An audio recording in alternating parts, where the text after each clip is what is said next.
Good day, everyone. This is John Scarborough. Wanted to talk a little bit today about washouts.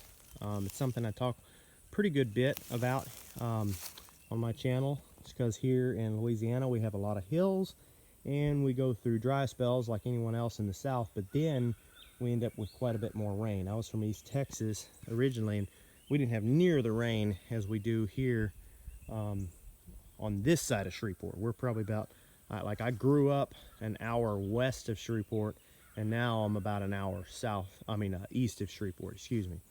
And it's just an amazing difference the way it is. So when you combine lots of water with dry spells and then steep hills, what do you get? Well, you get washouts like this. But what I wanted to talk about here is a lot of people I've heard say that trees is the answer. Trees, which don't get me wrong, I do believe that trees is a good thing, especially these big oak trees and things. I think if we could learn how to intermingle them through our pastures, I think it would be a really good thing. But trees by themselves is doing this right here. This is a washout. That's not the only reason why this is here. There's a lot of other reasons, but I won't go into all that. But you look over here, right across the fence, well, that's grass. Right there where the grass stops, that's where the washout starts. Right there. But over here, you got big, huge tree roots. And what's happening? I could put a four-wheeler in there. That is a big, deep washout. Trees, grass. That grass is holding the ground together. So what I wanted to say is that, if you'll bear with me for just a minute over here, I'm going to walk over to another spot that we had that was a pretty decent washout, and it was kind of the same scenario. There were tree roots kind of holding it together, but it was starting to wash out. It was not quite held together good enough. I mean, we're really starting to wash out to the point where I thought it was just going to end up being another creek if we didn't do something quick. So we did a number of things. So if you'll just look over here, you can see where it really started to wash out really bad right in there. So last year we had to end up doing, well, first we cleared the trees back, a couple trees, to allow the sun down in there. But what I did here is I rolled one single bale right down through that, right there, right through that washout. And I'll let the cows graze over it and eat it. And a lot of that, if you've ever fed a hay bale, you know that they don't eat all of it, not unless you make them, and then they get too hungry. But they leave a little bit of the hay bale. Well, then that's good carbon. And then there's a lot of seeds that are left behind. So what I started out with a bare spot, just like we were looking at over there, and that big tree right there was trying to hold on to all of its root structure. Well, then we get the cows down here, and we get fertilizer from the cattle, and we get basically a litter, an organic matter from the hay, and then we get seeds from the hay. So all for about $30.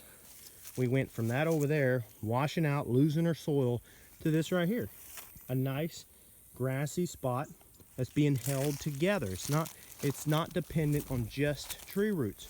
Trees are great, but they have to have something else, a moss or a grass or something intermingled within it. You can see how much better this is right here than it was over there where I was talking. I don't think you can see it from here, but over there was just the tree roots, and then over here we got grass and trees. Now, those roots are not exposed very badly at all because the grass is really holding that together. And you can see the water still runs down through it. It runs right through it, but it runs right over top of that grass and right into that creek down there. And it's all because it's a dispersed, lots of diversity. It's just really good organic matter, so I leave a little bit of grass through the summer. I don't graze it all the way off. That way in the wintertime, I'm left with a little bit of root structure and a little bit of grass laying on the ground, and that really seems to hold the ground together very, very well.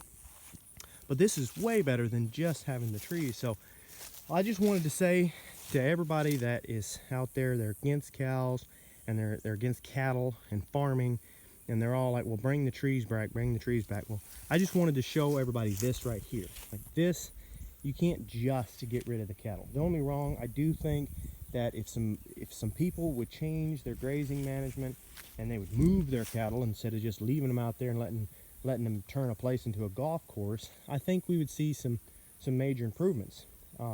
But this right here, if cattle are grazed right, the way they used to be grazed, then you end up with places like this.